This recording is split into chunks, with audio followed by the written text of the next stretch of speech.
There we are. It is simplicity itself.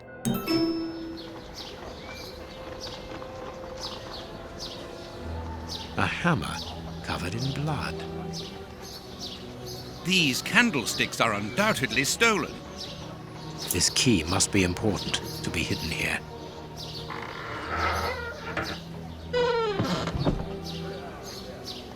Holmes, there is someone in that hut. I saw, Watson. Come, and keep your revolver at the ready, just in case. What should we do next, Holmes?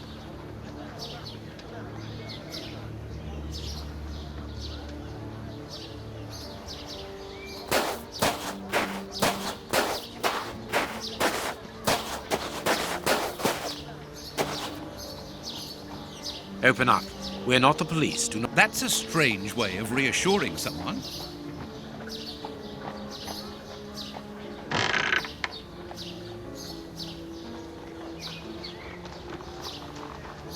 Holmes, they are children. My God, one of them is hurt. What do you want?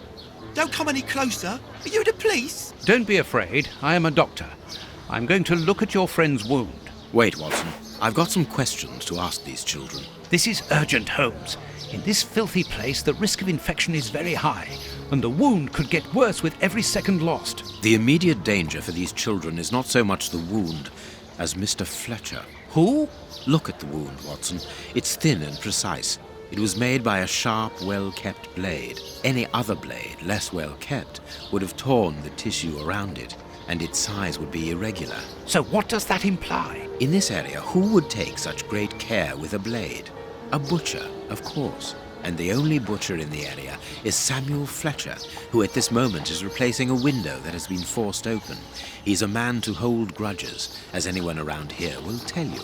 The children are in danger. A man as skillful with a knife as a butcher, and with a bad reputation to match, could easily strike a fatal blow by cutting the child's jugular. If he hasn't done it, it's surely because these little thieves broke into his shop at night to steal a piece of meat. The poor lighting in this area saved them. I can assure you that Mr. Fletcher has spent the day trying to trace these children, and if he finds them, wounds will be the least of their problems. That's true. What do you want? Don't let the butcher find us. Dr. Watson will see to your wound, but the treatment won't be free. I don't need to remind you that life is hard. You know that already. Give me the address of a certain Kurtz, and the doctor will dress your wound. No address, no treatment. I can't tell you, mister. Kurtz is a dangerous madman. Holmes, you go too far. You have frightened the poor child. I could give Mr. Fletcher a compensation for the damage to his property, and he would certainly give up trying to find you then. But for that, you'll have to cooperate. Or else? Or else he'll likely find a less agreeable way of repairing the damage. Wait, mister. I know everyone here. I'll help you. Only protect us from the butcher. I am looking for Kurtz. Tell me where I can find him, and I'll smooth things over with Mr. Fletcher. Everyone here knows Kurtz. He's the worst person in the area. We call him the Colonel because he fought against the Zulus in Africa. He got chucked out the army because he's completely crackers. He lives at number 8 Batty Street. Good. Watson, see to the wound. Then we will settle the problem between these young men and Mr. Fletcher.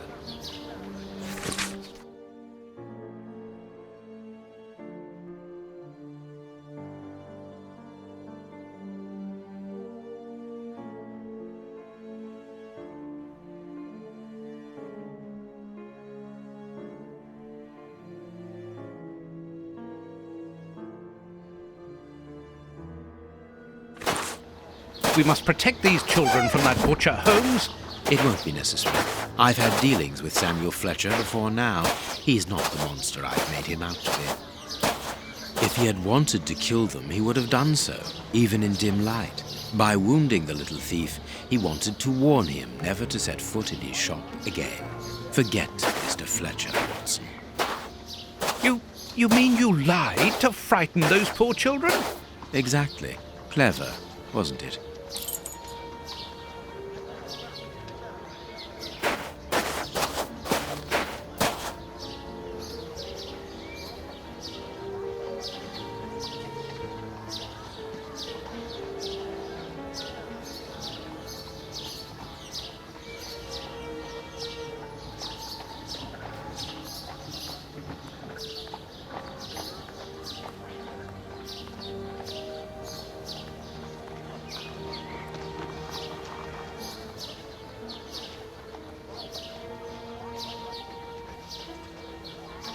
What do you think, Holmes?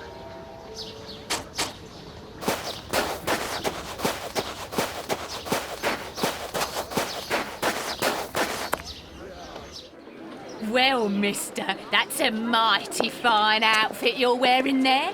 You stand out like a sore thumb, and that's no lie. Watch that you don't get it all dirtied up, but you'd be welcome to come back to my place. It's not far, and I'd sponge it down for you. Don't go back to Johnny's place. You'll get malaria.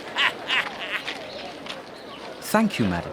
I'm certain that you would make a very good job of it. That will not be necessary, however. But your thought was a kind one. We'd best be leaving now, sir. Here, please accept this sovereign as a token of my gratitude for your concern. Well, I never. Thank you. That's right generous of you, my lordship. You are very welcome, madam. Madam, he calls me. Bless my garters. What a gent.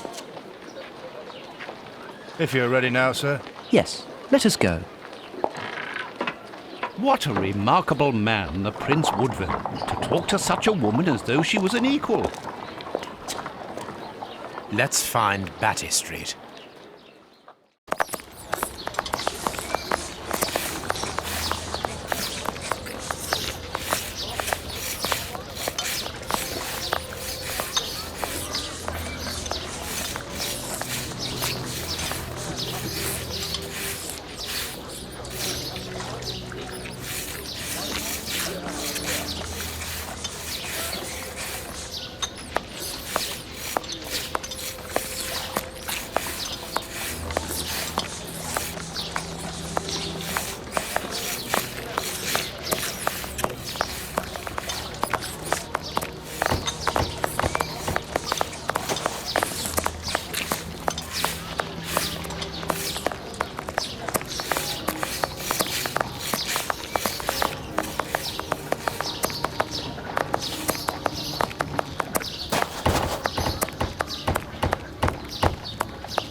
Batty Street.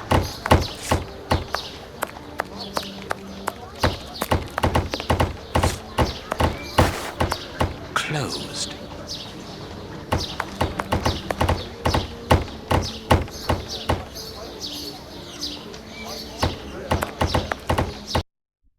My God, Holmes, it's appalling.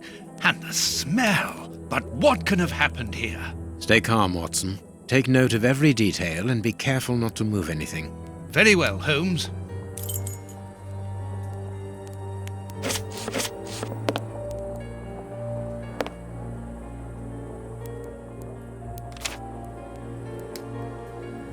Grapes! What are they doing there?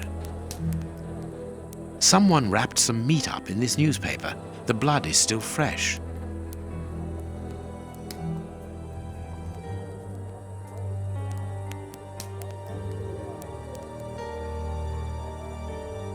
Someone wrapped...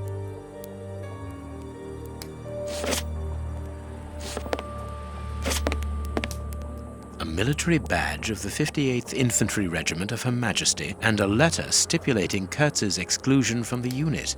He served in 1881. At that time, the regiment served in South Africa. Kurtz was in the Boer War. A newspaper covering the war in South Africa. Kurtz must have been following the war with some interest. The Boer War is abominable, and it still rages.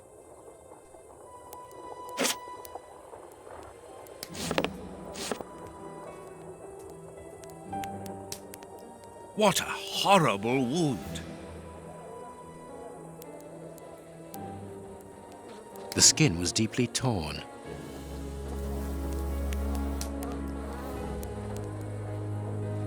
This part is in shreds.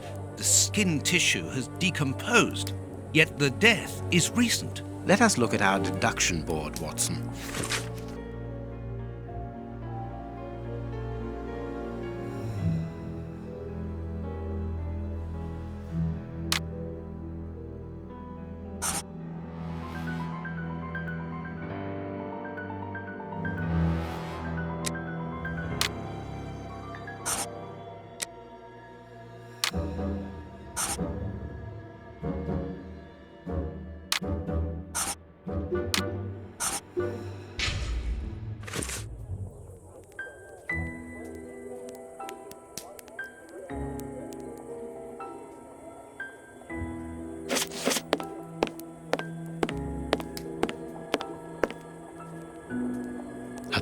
piece of a letter.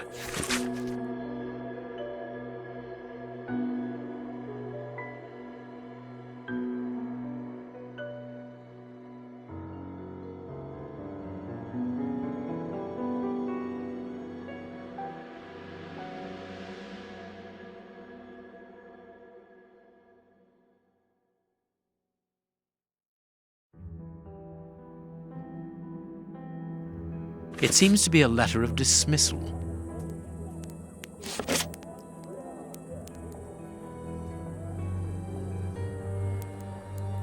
This bandage is a day or two old, no more.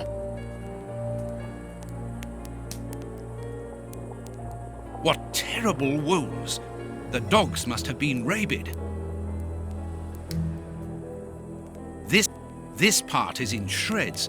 The skin tissue has decomposed, yet the death is recent.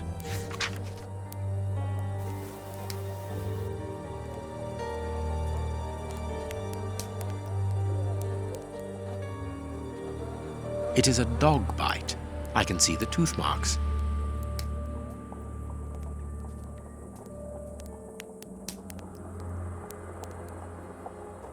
This part is in...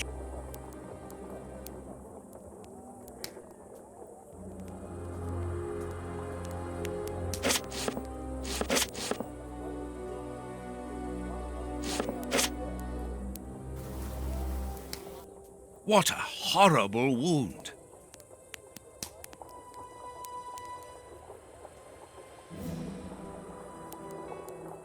What a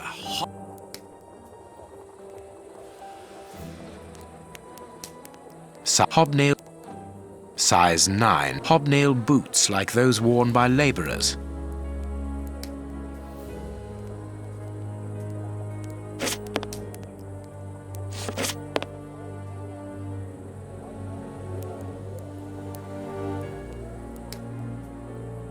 This part is in shreds.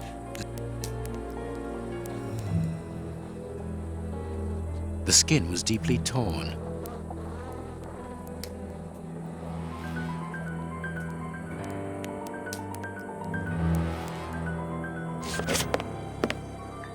The dog's bowl is empty.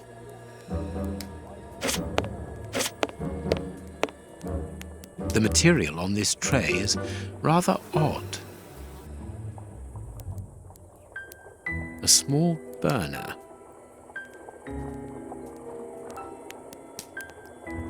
Small burnt balls. A pipe with a strange smell. There can be no doubt. Judging by the material on the tray and the pipe, the man smoked opium. Opium? I doubt if this man could have made his drug here. He would have needed a real laboratory.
What should we do next, Holmes?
This bandage is a day or...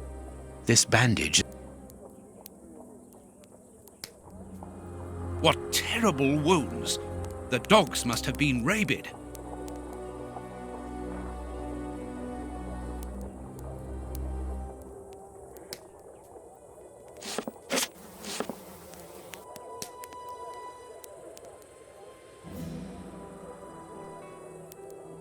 Grapes! What are they doing there? Someone wrapped some meat up in this newspaper. The blood is... An old photo. It's written to our comrade Jeremy Kurtz from Commando J. Milan, Bloemfontein, 1883. Kurtz served as a Boer commando. He fought against his country. Apparently our friend Kurtz served in both camps in South Africa and was never a colonel, but that doesn't surprise me. A traitor, deserter, and a false colonel. What a charming gentleman.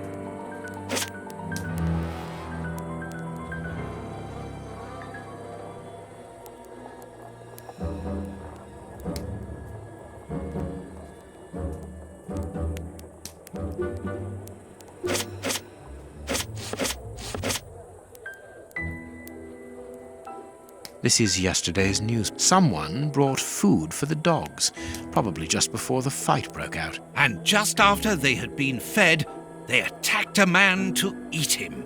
Incredible.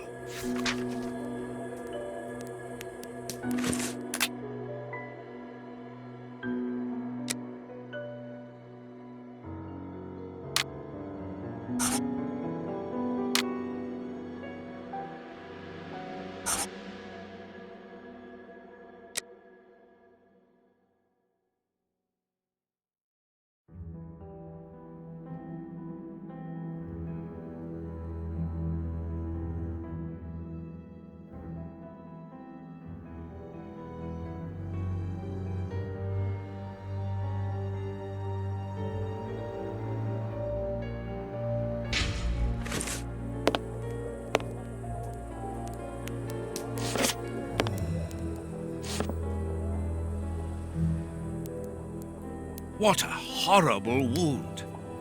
The skin was deeply torn. This part is in shreds. The skin tissue has decomposed. yet the death is recent.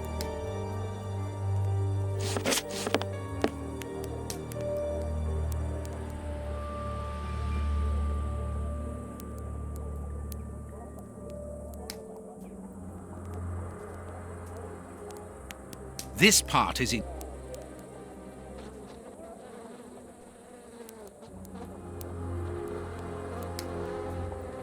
What a horror! The skin was deep.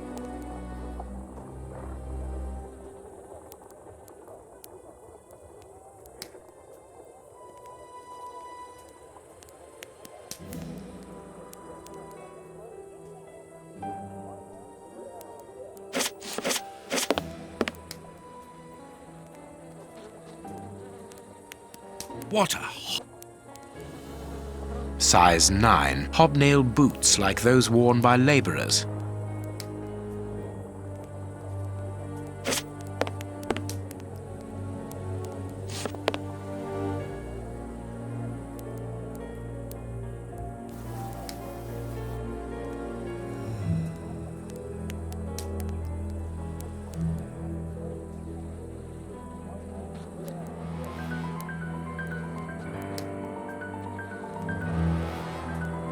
Please take note, Watson. The same finger that we found at the Bishop of Knightsbridge's house. Holmes! Please take note, Watson. The same finger that we found at the Bishop of Knightsbridge's house. Holmes!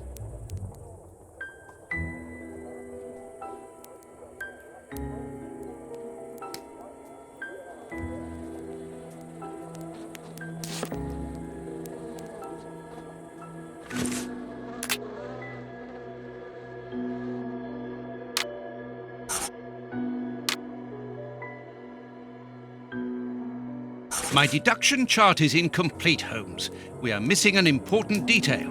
Let's return to the clinic and ask if our friend might lend us his morgue for 2 hours. What are you going to do? I'm torn between a nap and a picnic. Oh, I've had enough, Holmes. The next step of our investigation, Watson, leads us inevitably to a post-mortem.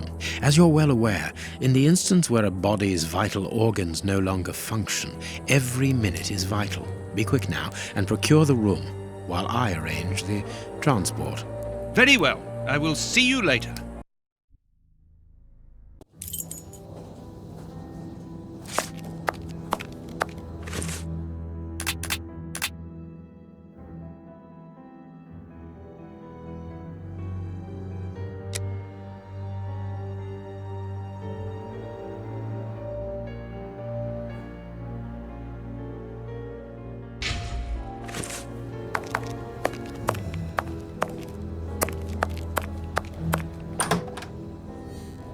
Ah, Grant, you are still here. I need to ask a favor from you. What sort of favor, my dear friend? Might I use your morgue for a couple of hours? It concerns an affair of the greatest Use the morgue? Whatever for? Letting you poke your nose in everywhere is one thing, but closing my eyes to I don't know what unsavory practices. No, it's nothing like that. No, it isn't possible, sorry. Grant, listen to me. Don't insist. Where do you think you are? Perhaps because you come from the rich area, you think you are entitled to do whatever you like. But here in Whitechapel, it's the real world, you understand? The real world, where we have to take risks. Do you even know what that means? And this shabby health centre where I've been stagnating for years, it's a public establishment under my authority, for whatever that's worth. I'm responsible for it. Responsible, do you understand? Of course I understand, Grant. Good. I understand, first and foremost, that you are a coward. What? A coward, I said, sitting on your backside behind a desk for years, complaining about your fate without even trying to change a single thing about it. I won't allow you. And you dare to talk to me about risks? I, who was wounded in Afghanistan while in Her Majesty's service, and who, for a great many years, has taken part in some of the most dangerous criminal investigations the country has ever known. But... As for being responsible, as you call it, it begins with doing your job properly, particularly when one is a doctor and caring for the poorest people within our society. The real life? Ha ha! Don't make me laugh. I am a doctor too, Grant, don't forget. And I'm ashamed of my profession when I see the state of this centre. It's not my... So, your disgusting morgue, you are going to allow me to use it, dear friend, because I urgently need it for a vitally important affair that is way over your head, and whether it pleases you or not. Understood? If you want to be like that about it, do whatever you like. I wash my hands of the entire thing. That doesn't surprise me.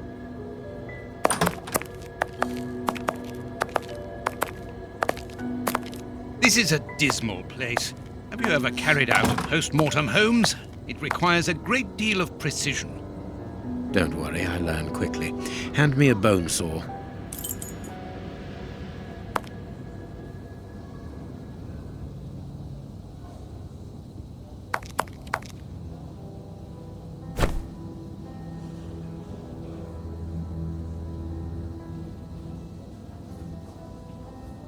Go carefully, Holmes, even so.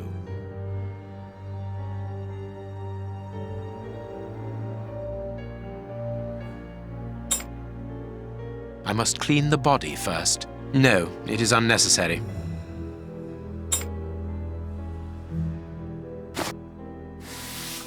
I must mark the places to cut.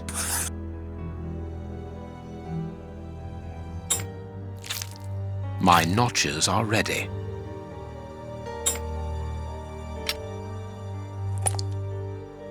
I can't do that. I can't. I can't. I can't do that. No, it. I can't.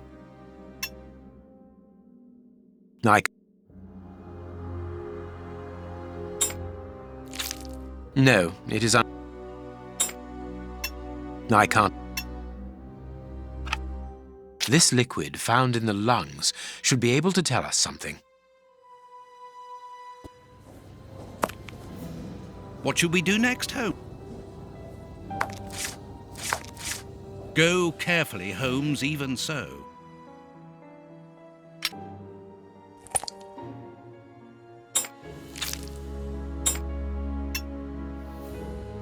A ball of paper, swallowed recently.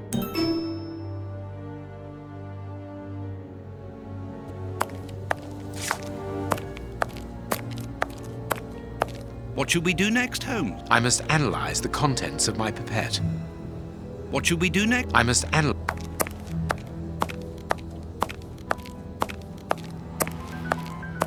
Chemistry.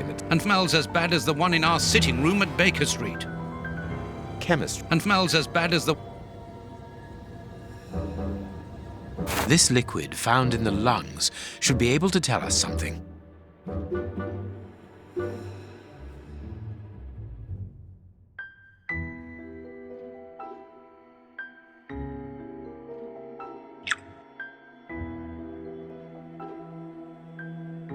I must analyze the...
I must analyze the clues.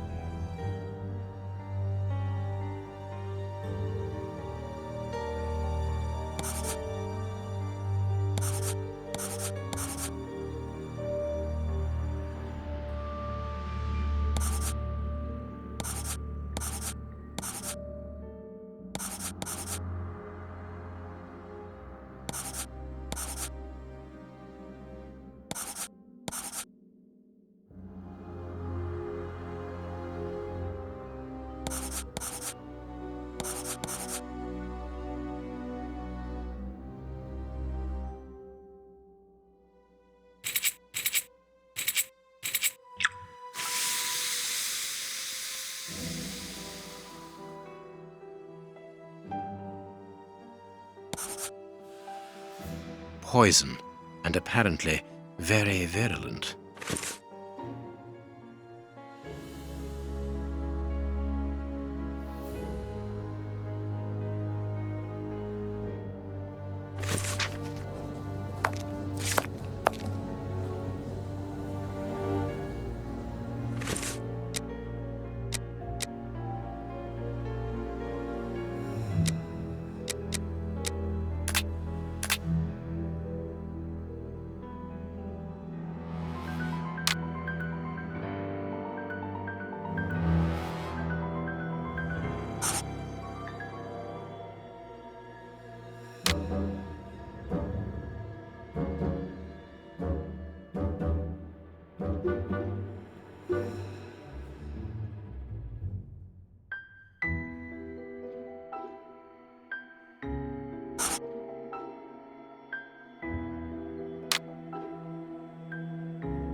We must finish.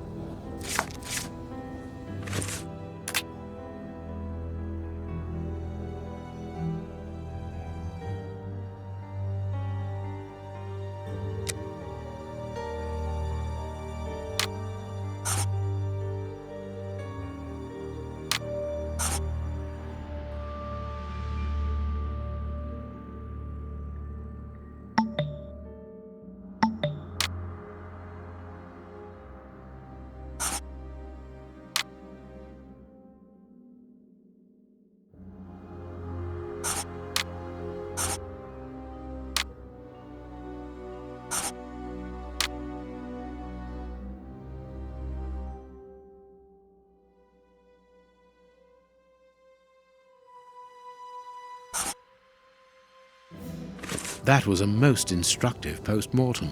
This man was murdered by his accomplices because of his missing finger. I see. He was overly conspicuous, walking around with a bandaged hand, as the police would have been looking for a man with a missing finger. But how did they manage to disguise the murder by making it look like a dog attack? The post-mortem revealed the presence of poison in his system. Everything points to it being a less potent form of the poison we found in the bishop's rooms. This man died as much from the poison as from fighting against those animals. I believe this new version of the substance provokes such a rage that the victim attacks anything in his path, and in this instance it was dogs. We're dealing with sorcerers' apprentices whose creations are ever evolving. They are attempting to obtain a particular effect, and they try out their formulae on human guinea pigs. You're saying that his accomplices forced him to drink it? No, he took it himself, voluntarily. The poison wasn't to be found in his blood, but in his lungs. I also discovered numerous traces of opium. I'm beginning to see. They mixed this horrible poison with his opium, knowing that he would soon smoke it to ease the pain caused by his wound. Exactly. And such a profound knowledge of both chemistry and toxicology is uncommon. Very well. We know the reason and the manner, but we're really not any further ahead. How will we find the two other men who murdered the bishop? By going to 13 Burner Street. It is in this area. But where did you get that address, Holmes? From his stomach. I see. He wanted to get rid of the address. No, he wanted revenge. I don't follow you. When the man with the missing finger began to feel the effects of the poison, he knew that he was going to die, and he knew that there would be a post-mortem. Shall we go?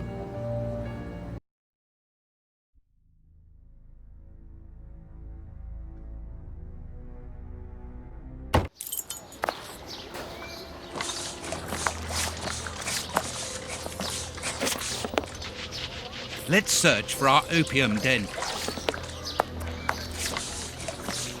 Let's search for our opium den, Holmes.